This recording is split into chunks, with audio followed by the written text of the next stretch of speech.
Assalamualaikum warahmatullahi wabarakatuh. Hari ini kita akan membahas mengenai klasifikasi materi, yaitu unsur, senyawa, dan campuran. Di pertemuan sebelumnya, kita sudah memahami bahwa materi itu ada di sekitar kita. Materi itu bisa dilihat, bisa dirasakan keberadaannya, bisa disentuh, seperti itu ya. Kenapa? Karena dia memiliki massa dan volume.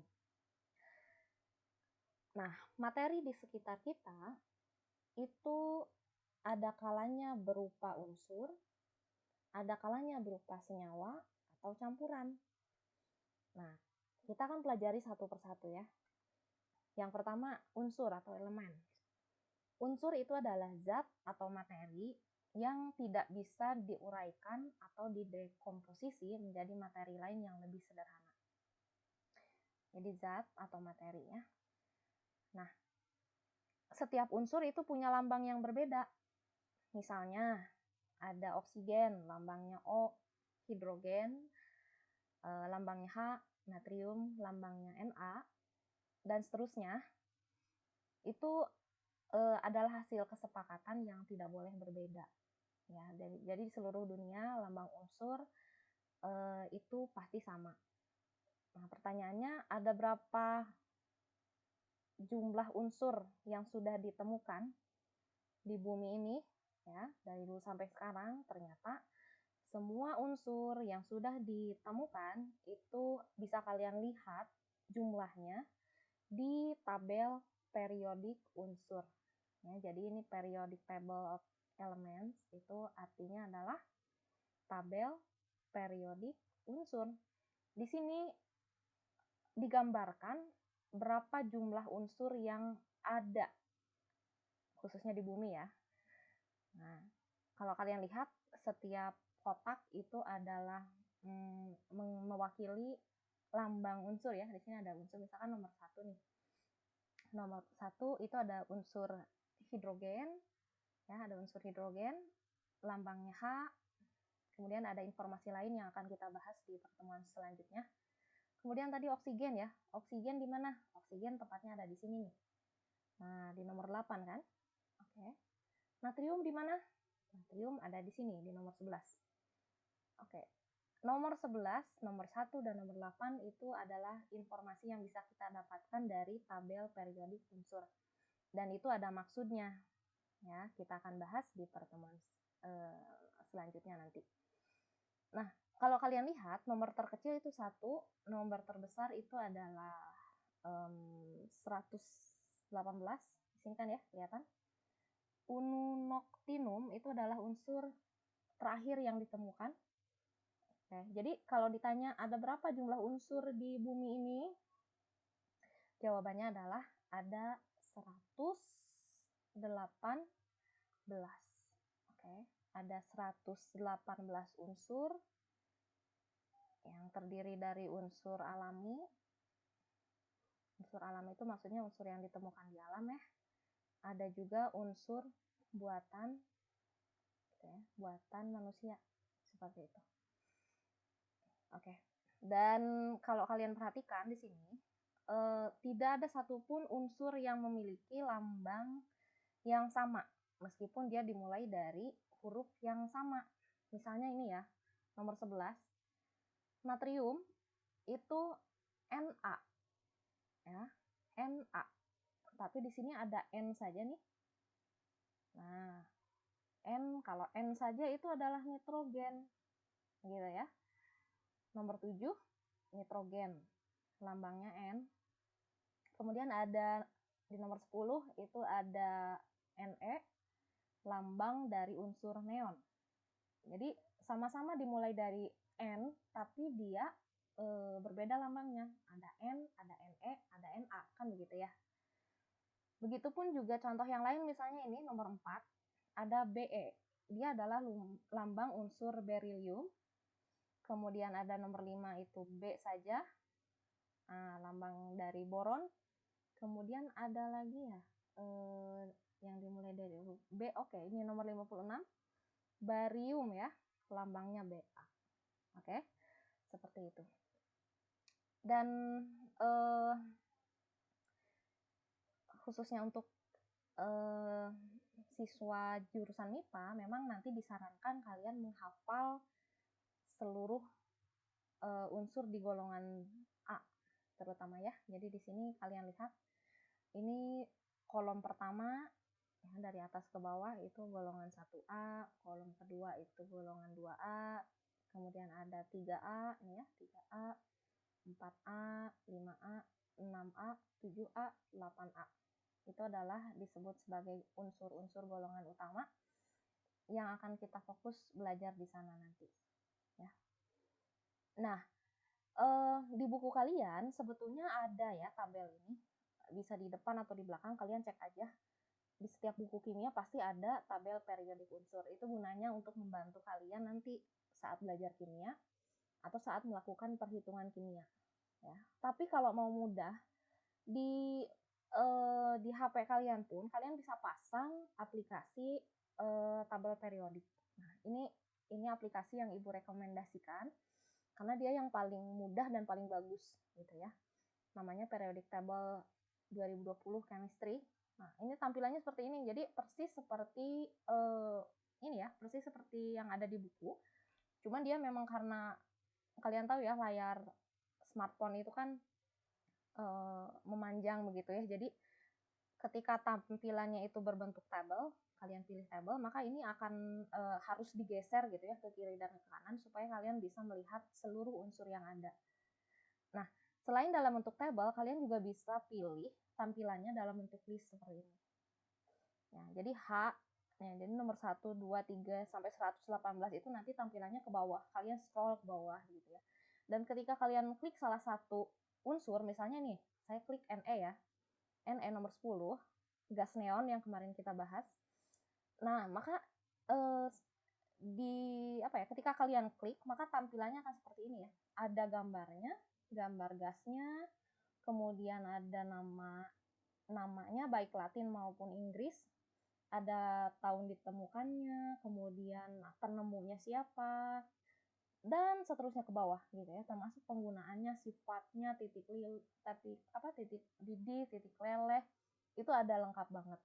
Jadi Ibu sarankan kalian install ya aplikasi ini di HP. Oke, lanjut ya ke bagian kedua, senyawa atau compound. Nah, jadi ketika ada dua unsur berbeda bergabung melalui reaksi kimia, maka akan terbentuk senyawa. Seperti itu ya. Jadi minimal 2 nih, tapi dia unsurnya harus berbeda. Seperti itu. Misalnya apa nih? Nah, kita tahu ya ini apa? Ini garam dapur. Oke, ini garam dapur. Dia adalah senyawa yang tersusun dari unsur Na dan unsur Cl. Na itu natrium tadi kan, klor itu klorin. Ini air. Air itu adalah senyawa yang terbentuk dari unsur hidrogen H, kemudian oksigen O. Ya. Ini apa ini kemarin? Nah, dikit-dikit harus dihafal ya. Ini adalah etanol atau alkohol ya, etil alkohol. Dia terbentuk dari 3 unsur yang berbeda. Ada karbon, ada hidrogen, ada oksigen. Kan begitu ya. Yang terakhir ini glukosa. Glukosa atau gula darah ya. Dia terbentuk dari 3 unsur yang berbeda juga. Ada C, ada H, ada O, seperti itu. Oke, dan CHO itu adalah karakter dari senyawa organik atau senyawa yang ditemukan pada makhluk hidup. Biasanya begitu. Satu hal yang harus kalian catat nih mengenai senyawa, senyawa itu umumnya berbeda sifatnya dengan sifat unsur pembentuknya. Jadi kalau Ibu contohkan, misalkan senyawa yang pertama tadi ya, garam dapur. Kalian tahu ya, sifat garam dapur itu dia asin gitu ya, serbuk putih, bisa dimakan. Jadi edible tuh dia bisa dimakan maksudnya ya, bisa dikonsumsi gitu. Bisa dimakan. Nah, dia garam dapur, dia itu kan terbentuk dari natrium dan klor kan. Nah, kalau kita lihat wujud dari natrium, kalau dia belum bereaksi itu seperti apa? Ternyata kan seperti ini. Ya. Jadi kamu kalau perhatikan Na tadi ada di mana di tabel periodik, kita lihat ke sini dulu ya. Oke. Na, magnesium, kemarinnya yang dibakar itu kan magnesium nih. Na, magnesium, kalium, kalsium. Nah, jadi blok di golongan di golongan 1A itu adalah logam kan dia. Nah, dia logam tuh. Sebagaimana logam pada umumnya, natrium itu dia adalah wujudnya kan silver gitu ya, mengkilap seperti itu. Tapi dia memang rapuh dan sangat reaktif jika direaksikan dengan air. Klor bagaimana? Klor itu ada di golongan 7A ya, kalau kalian lihat di tabel. Dia itu pada suhu ruang berwujud gas gitu ya, dan beracun juga kalau konsentrasinya banyak. Klor itu selain dia bisa digunakan sebagai pembentuk garam dapur, dia umumnya tuh digunakan sebagai pemutih gitu ya. Pemutih atau desinfektan. Desinfektan itu kan pembunuh kuman ya. Jadi klor itu dalam wujud yang lain dia bisa digunakan sebagai desinfektan di kolam renang biasanya ya. Atau pemutih baju nih. Jadi zat apapun yang digunakan sebagai pemutih biasanya dia mengandung klor yang sifatnya itu kan pasti beracun begitu ya.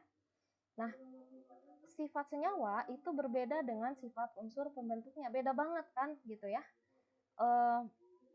Natrium itu berwujud logam, gitu, klor berwujud gas, tapi ketika keduanya bereaksi secara ajaib dia bisa membentuk garam dapur yang bisa dimakan. Oke, seperti itu ya. Ini poin yang terpenting dari senyawa. Nah, yang terakhir campuran. Oke, kalau campuran itu dia gabungan minimal ada yang terlewat. Minimal 2 unsur ya, 2 unsur atau senyawa dengan tidak melalui reaksi kimia. Nah, jadi kalau tadi senyawa itu terbentuk melalui reaksi kimia. Oke, catat ini ya, ada reaksi kimia. Jadi tidak serta-merta kamu itu bisa membuat garam ketika punya natrium dan klor. Misalnya dimasukin ke satu kotak, dikocok-kocok gitu ya, langsung jadi garam dapur, nggak bisa gitu ya. Karena untuk bisa sampai terbentuk garam dapur dari natrium atau klorin itu harus ada reaksi kimia ya, reaksi kimia. Meskipun secara umumnya kita dapat garam itu bukan dari reaksi kimia, artinya kan kita dapat garam tuh dari air laut kan, karena kita itu negara kepulauan begitu ya. Jadi kalau harus dibuat dari natrium dan klor itu kemahalan nanti biaya produksinya. Ya, nggak mesti dibuat dari logam natrium dan klor. Orang kita kan punya banyak laut begitu ya. Jadi secara masif kita itu produksi garam ya dari air laut, bukan dari reaksi natrium dan klorin. Nah, tapi kita bisa mendapatkan yang sebaliknya. Misalnya kita pengen ada natrium, pengen dapat natrium dan pengen juga dapat klor. Nah, katanya itu bisa diperoleh dengan melakukan elektrolisis garam dapur gitu ya. Jadi si garam dapur dielektrolisis itu akan menghasilkan logam natrium dan klorin. Ini jauh lebih menguntungkan. Artinya kan garam dapur murah gitu ya. Dielektrolisis hasilnya natrium dan klor gitu yang secara biaya atau secara harga dia lebih mahal. Jadi jauh lebih menguntungkan membentuk natrium dan klor dari garam daripada membuat garam dari natrium dan klorin seperti itu. Jadi senyawa berbeda karakternya dengan campuran. Kalau campuran itu asal campur aja, nggak butuh ada reaksi kimia begitu. Ya. Dan secara sifat dia itu masih memiliki sifat komponen penyusunnya. Ibu contohkan di sini misalkan ya, banyak banget campuran yang ada di sekitar kita. Misalnya kemarin ini, alkohol 70% yang digunakan sebagai desinfektan juga ya, pembunuh kuman begitu ya. Ini kan campuran dari etanol kan, ya etanol C2H5OH ya, masih ingat ya kemarin yang fasanya itu yang fasanya larutan, yang fasanya liquid atau cair dengan air kan. Jadi kita punya etanol, kita punya air, langsung campurkan, ya. Itu pasti jadi larutan alkohol. Larutan alkohol. Jadi nggak butuh reaksi kimia, nggak butuh cara yang rumit. Kalian cukup mencampurkan saja. Ya. Begitupun juga dengan komposisinya loh ya. Misalnya komposisinya 70-30. Ya, kemarin kita bahas ya. 50-50 atau 40-60 itu hasilnya pasti sama ya. Namanya itu larutan alkohol meskipun berbeda konsentrasinya. Contoh kedua, ini nih apa nih? Kita punya campuran minyak, ya, ada minyak, ada air. Oke. Ini termasuk campuran. Karena apa? Karena dia terbentuk hanya dengan menggabungkan atau mencampurkan dua senyawa yang berbeda secara fisika gitu, bukan secara kimia. Nah, sifatnya masih ada kah? Oh, masih ada. Kamu kalau terkena larutan alkohol itu secara umum pasti terasa dingin di kulit gitu ya. Itu adalah ciri khas dari alkohol. Jadi meskipun sudah terbentuk larutan atau campuran, dia itu masih memiliki sifat komponen penyusunnya, tidak seperti ini ya. Jadi ketika kalian udah dapat garam, kalian udah tidak lagi melihat karakter logam gitu ya, atau karakter klor di sana. Yang kalian dapat cuma garam aja yang bentuk dan sifatnya udah berbeda begitu. Sementara kalau di campuran, dia itu ketika pun si minyak dan airnya itu dikocok-kocok gitu ya, seberapa lama pun lama-lama dia akan terpisah dan karakter minyak serta airnya itu masih ada gitu. Ini apa? Misalnya ini mentega ya. Mentega pun ternyata dia contoh dari campuran. Nah, khususnya koloid ya. Ini kita bilang sebagai koloid. Nanti di kelas 11 kalian akan belajar bab khusus mengenai koloid. Ya, jadi ini campuran air dan minyak itu koloid. Kemudian mentega itu contoh dari koloid juga. Ini apa? Air kopi misalnya ya. Air kopi bikinnya gampang, nggak butuh reaksi kimia. Kalian cuma butuh air panas dan kopi, kan begitu ya. Seperti itu. Ini apa? Campuran air dan pasir. Oke, air dan pasir cuma dicemplung-cemplungin aja, masukin gelas gitu ya, jadilah sebuah campuran. Ini apa? Susu. Oke, ini susu. Entah itu susu murni ataupun susu bubuk yang ditambah air, dia juga termasuk campuran. Lebih spesifiknya lagi adalah koloid. Oke. Nah, seperti ini ya. Nah, sekali lagi tolong diingat, campuran itu masih memiliki sifat komponen penyusunnya. Jadi air kopi, kopinya masih terasa, airnya masih terasa. Begitu ya. Air dan pasir, pasirnya masih kelihatan, masih ada. Tidak berubah menjadi wujud yang lain atau senyawa yang lain. Seperti itu. Lanjut ya. Oke. Sekarang Ibu akan review ya pemahaman kalian. Ya, ketika kalian mencampurkan garam dan air menjadi air garam, mana yang termasuk unsur, mana yang termasuk senyawa, dan mana yang termasuk campuran. Oke, kita jawab bareng-bareng ya. Ini NaCl, dia itu pasti adalah senyawa, ya kan? Senyawa ditambah senyawa, ya, senyawa NaCl, senyawa air, dia bergabung menjadi campuran. Nah, kayak campurannya yaitu air garam kan, gitu. Air garam nih, air garam atau air gula juga itu adalah contoh dari campuran. Dan membuatnya mudah, nggak butuh reaksi kimia ya. Siapapun bisa membuat air garam kan, gitu. Garamnya mau sesendok, 2 sendok, 3 sendok, ketika dia dicampur segelas air, pasti namanya tetap air garam. Dan ketika sudah terbentuk air garam, rasa garam dan rasa air itu masih tetap ada. Oke, sifatnya masih mirip dengan atau masih sama dengan komponen pembentuknya. Oke, kalau begitu mana unsurnya nih? Kalau gitu di sini ya, unsurnya mana ya? Ini garam ketika dipecah lagi, dia kan bisa terbentuk unsur natrium dan unsur klorin, kan begitu ya. Ini juga senyawa H2O, ketika dipecah lagi dia akan terbentuk unsur hidrogen dan unsur oksigen, kan gitu ya. Ini juga sama, ada natrium, ada klor, kan begitu. Yuk, review yang kedua. Ini apa? Ini adalah apa namanya ya? Komposisi dari udara yang kita hirup. Udara, katakanlah udara bersih. Oke, udara meskipun itu tidak bisa kita lihat, tapi kan bisa kita rasakan. Berarti dia termasuk materi dong, gitu ya. Nah, udara bersih ini termasuk unsur, senyawa atau campuran ya. Kita lihat nih komposisinya. Ternyata sebagian besar komposisi udara yang kita hirup itu terdiri dari gas nitrogen. Ya, ini kalian perhatikan, gas nitrogen itu lambangnya adalah N2 kan. Apakah ini unsur? Lebih tepatnya kita bilang dia itu molekul unsur ya. Dia bukan senyawa tapi molekul unsur. Unsur ya. Jadi kalau dibilang gas hidrogen lambangnya apa ya, rumus kimianya?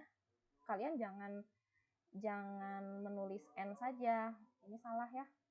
Ini salah nih. Ini salah. Yang benar adalah N2. Itu gas nitrogen. Oksigen juga sama ya. Jadi gas oksigen jangan tulis jangan tulis O saja, tapi harus ditulis O2, begitu ya. Seperti itu. Jadi 21% itu kurang lebih tersusun dari oksigen, 78% dari nitrogen. Nah, sisanya itu adalah gas-gas yang lain.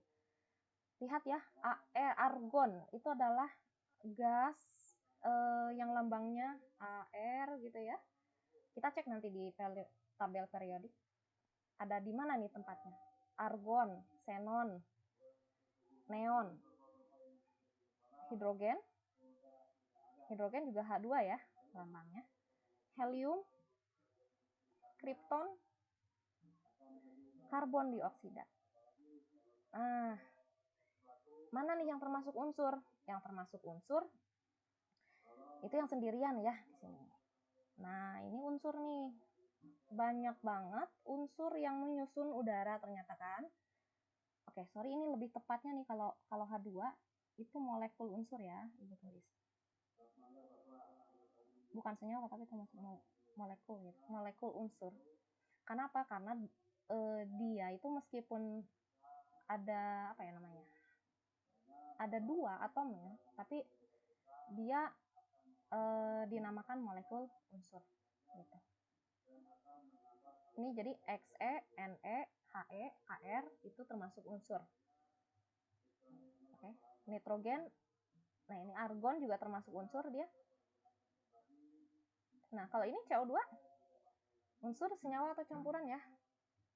Nah, yang betul adalah senyawa. Oke. Jadi seluruh gas yang membentuk udara yang kita hirup itu ada yang berupa unsur, ada yang berupa molekul unsur, ada yang berupa senyawa kan. Berarti udara bersih dia termasuk ke dalam campuran gitu. Karena di dalamnya ada banyak unsur dan senyawa yang bergabung. Begitu kan? Oke, kita lanjut ya. Nah, ini Ibu akan menunjukkan kepada kalian bahwa yang namanya campuran itu tidak mesti berwujud cair atau gas gitu ya. Kadang juga bisa berwujud padat seperti tadi butter ya atau mentega. Nah, kalau di contoh lain di sini Ibu punya campuran logam, oke. Dia tuh dikenal dengan istilah alloy. Nah, dia tuh campuran logam nih. Dia sama sih bergabungnya juga nggak pakai reaksi kimia. Cuman kalau untuk mencampurkan logam, berarti kan kita harus terlebih dahulu memanaskan gitu ya semua logam yang akan kita campur sampai mencapai titik lelehnya. Nah, misalnya gini, Ibu kasih contoh ya. campuran logam yang umumnya ada di sekitar kita itu misalnya emas ya. Dikatakan emas merah nih. Emas merah itu dia terbuat dari campuran logam emas. Emas. Nah, logam emas tuh lambangnya AU ya, aurum. Emas dengan tembaga. Nah, jadi emas sama tembaga kalau dicampurkan itu akan membentuk alloy yang namanya emas merah. Oke. Pertanyaannya, kenapa ya emas yang dijadikan perhiasan itu tidak emas murni aja gitu yang 100% gitu ya? Ya, ini bukan kenapa-kenapa, boleh aja sih sebetulnya, cuman katanya kalau emas murni 100%, emas 100% itu dia ini ya, dia itu secara karakter dia itu lebih lunak gitu. Jadi tidak sekuat emas merah gitu. Nah, tapi biasanya kalau emas 100% itu dijadikan sebagai alat investasi juga loh. Alat investasi. Kita bilangnya itu sebagai emas batangan ya. Atau logam mulia nih. Logam mulia ya, itu nama perusahaannya sih. Alat investasi. Jadi lebih aman kamu tuh menginvestasikan uang kalian dalam bentuk emas batangan gitu ya, emas batangan. Karena secara harga dia itu naiknya lebih tinggi, kemudian gampang juga menjualnya begitu. Kalian bisa cek ya di webnya nih. Nah, boleh lah. Kalau pengen cek harga emas terbaru, emas batangan yang murni 100%, itu kalian bisa cek di www.logammulia.com.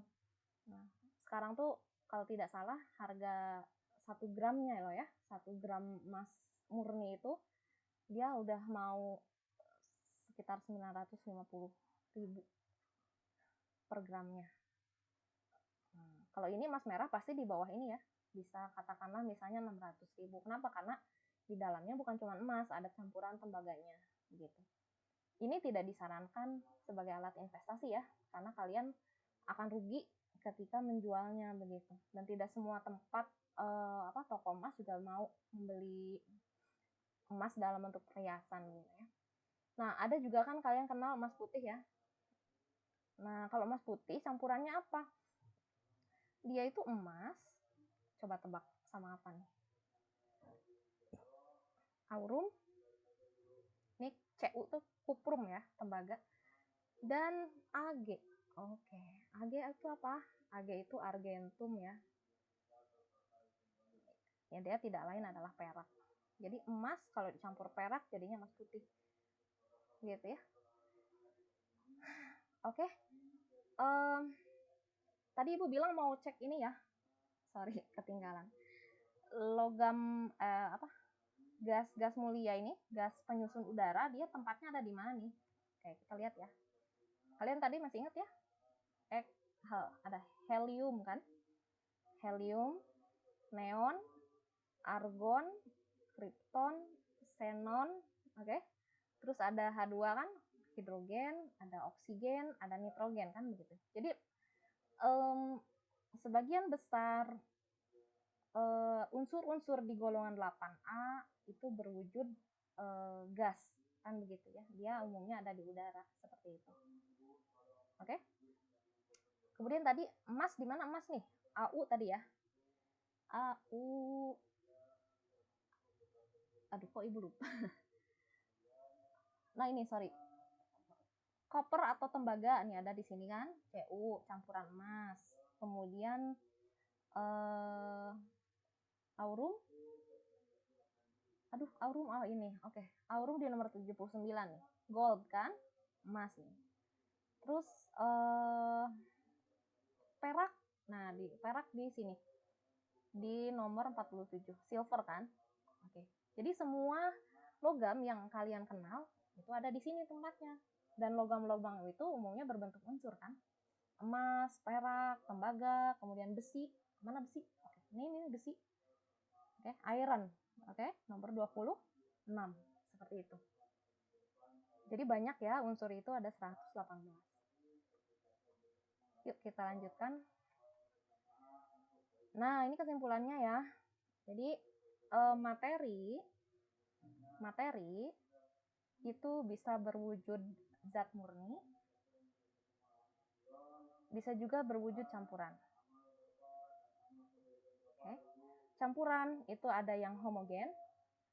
Homogen nih. Homogen itu zat penyusunnya tersebar merata, jadi nggak bisa dibedakan lagi. Contohnya misalnya apa tadi? Contohnya air garam gitu ya. Kita kan kalau punya air garam, kita nggak bisa lagi melihat garamnya gitu. Ada di mana nih? Orang mirip kayak air biasa kan begitu ya. Air gula gitu ya. Air teh misalnya ya. Seperti itu. Atau air alkohol tadi ya, larutan alkohol. Jadi campuran homogen itu kita kenal dengan istilah larutan. Oke. Larutan ya. Jadi ini air garam bisa kita bilang larutan garam. Air gula bisa kita bilang larutan gula. Kenapa? Karena dia itu dicampurkan dengan air kan gitu. Nah, kalau campuran heterogen, dia itu zat penyusunnya masih bisa dibedakan satu dengan yang lain. Nah, dan untuk campuran heterogen, dia itu dibagi dua ya. Ada koloid, ada suspensi. Suspensi itu nama lain dari campuran kasar. Nah, contohnya apa? Contoh koloid itu tadi ya, susu, terus mentega, begitu ya. Kalau yang kasar tuh yang masih kelihatan banget, kayak misalnya campuran air plus pasir gitu kan. Atau air kopi hitam gitu yang masih bisa disaring kan gitu ya. Seperti itu. Nah, kalau ini zat murni itu dibagi dua, ada unsur, ada senyawa kan begitu. Ada unsur, ada senyawa. Unsur contohnya banyak tadi, ada yang 118 itu. Senyawa, nah contohnya tadi apa? Contohnya misalnya garam dapur begitu ya. Air, kemudian cuka. Ini kenalkan lagi ya dengan senyawa yang baru nih. Harus dihafalin. Ini cuka dapur. Nah, cuka dapur atau air cuka yang biasanya kalian konsumsi pas makan bakso nih. Coba ibu nanya. Ini cuka dapur kan? Cari CH3COOH yang kalian makan atau yang kalian tambahkan ke bakso itu wujudnya yang L atau yang A? Yuk. Jawabannya adalah yang ini kan. Nah, karena dia itu bukan cuka pekat, dia itu cuka yang sudah diencerkan dengan air. Gitu ya. Ini cuka nih, jangan lupa. Oke. Sampai di sini dulu. Mudah-mudahan bisa bermanfaat. Jangan lupa kerjakan kuis dan tugasnya ya. Sampai jumpa.